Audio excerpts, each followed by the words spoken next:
When's the last time that you thought something was common sense and your team came up wanting in that department? It's not a good feeling. It's not a good feeling for us to feel like our team is not up to snuff or like they're not actually able to accomplish the tasks that they need to do. And so one of the things that we want to be working on is really shifting the narrative of how we lead our teams in that respect. So welcome to Sacred Leadership Institute. I'm Dr. Corey Blake. So we're going to dive in today and really look at how we talk about common sense in leadership. So really, what is common sense is the question. Like, what are we talking about when we use that phrase? And it's become a phrase that we tend to think of as one has it and it's all the same. And so one of the traps that I found myself falling into in leadership, and I was early on in my career, is really around how do we communicate those things that are common sense, and how do we make the assumption that someone knows something that they don't? Because often when I started out, what would happen to me is that I would think about training someone and I would introduce them to the concepts of whatever we were doing. And I would have in my head like, oh, they already know this part, or that's just common sense. I'm not going to kind of go through that because there's so much for us to cover.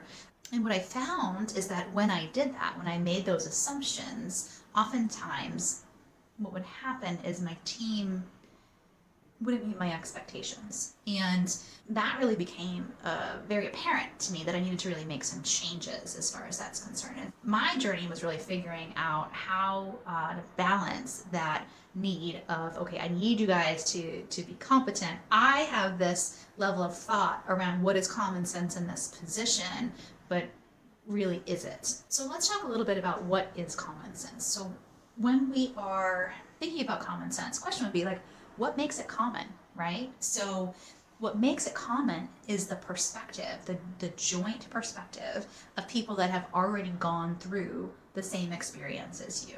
And so what we want to be really careful of in leadership is assuming that the people that we hire have the same common sense around the job that they're doing as we do, who've been doing it for a really long time, or other people that are already in that job. So, and that can be related to the actual job itself or the job within your company, because common sense in one company is not the same as common sense in another company. It's kind of like a little bit of a group think, right? Like if you're in an environment where everyone knows that this is how we do it and this is why we do it, it's common sense to that team that that's how it's going to work. But it doesn't mean that that's going to carry over into their new position in their new world. So we want to be really cognizant of that. The thing is, you can't use your personal common sense and apply it to someone else. So they have never been in the position that you're in. They've never gone through all of the experiences that you've had. So their level of common sense, regardless of how intelligent they are, regardless of how smart they are,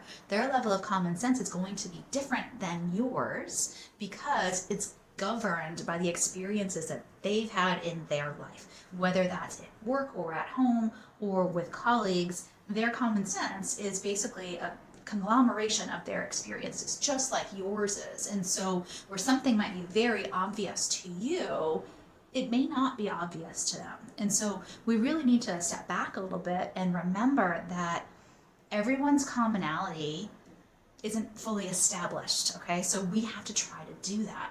And so when we step back and we look at, okay, where are the areas where we come together, and where's the basis that we get to start from, that's where we can actually build a really solid foundation versus making an assumption and kind of plugging someone onto a bed of stilts, per se, if we don't know what the foundation is there. So the first tip is really understanding what is common sense.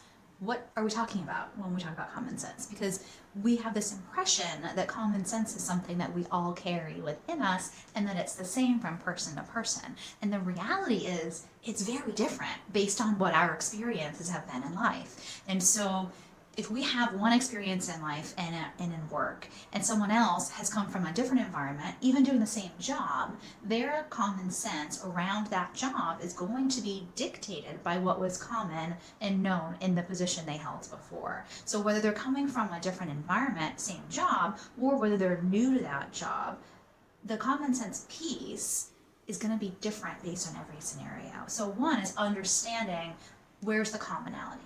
So tip number 2 is, okay, so how do I balance coming from a place of giving them enough information to be successful and not wanting to be condescending and assuming that they don't know? Because both of those things have their pros and their cons. They both have struggles that we really want to avoid when we're trying to build solid, collaborative, mutually respectful relationships. The way that we balance those things is by asking really good questions of our team member or the person that we're training. We want to ask them questions that help us figure out where our commonalities lie.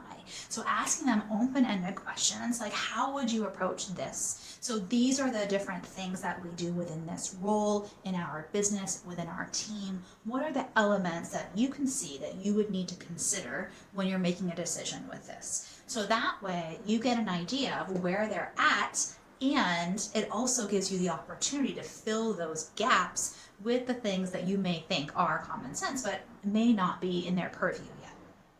So that's tip number 2. Tip number 3 is, ideally, if you can, think about having someone who is in the position that that team member is going into, or someone who has done that job. Be the one to do the training on that, because if we have someone who is really familiar with that job and they've had the experience of coming into it from either another role at a different company or coming up through the ranks in your company, they're going to have a better idea of how to really bring those common sense elements into the training in a way that's going to feel good to the person who's being trained. The thing is, us as leaders, those of us that are in management or leadership, what have you, we're often a little bit too far removed from the common sense that needs to happen inside the roles. And so even though we may have done those roles in the past, when we've moved up and we've taken on other roles that have higher and higher responsibility levels, we may actually become a little bit more detached from the skills that are on the floor and on the ground in that role. So having someone who is close to that person's role, being able to do that on the ground training, and really making sure you've trained the trainer appropriately so they know what questions to ask, so that way they can get the best information from that team member, is going to be essential so that team member can be onboarded with the common sense needed to practice in your business itself. Okay, so here's the deal. Your common sense does not equal someone else's common sense unless you have been working together in the same role for a period of time under the same circumstances. So if you've been working together on the same role under the same circumstances, you're going to have an overlap of common sense in that arena, okay? So the first step to figuring out what common sense lies within each individual is to figure out where your ground level is. Go back, ask questions, figure out where you're on common ground. Keep digging until you really understand where they're at. And then from that basis, that's what we're going to build on. And we're going to make sure that we're explicit in our explanation of what success looks like for that position and those tasks, so that way they understand, and then their common sense is going to level up to where we need them to be in that position. So if you like the video, hit subscribe, ring the bell.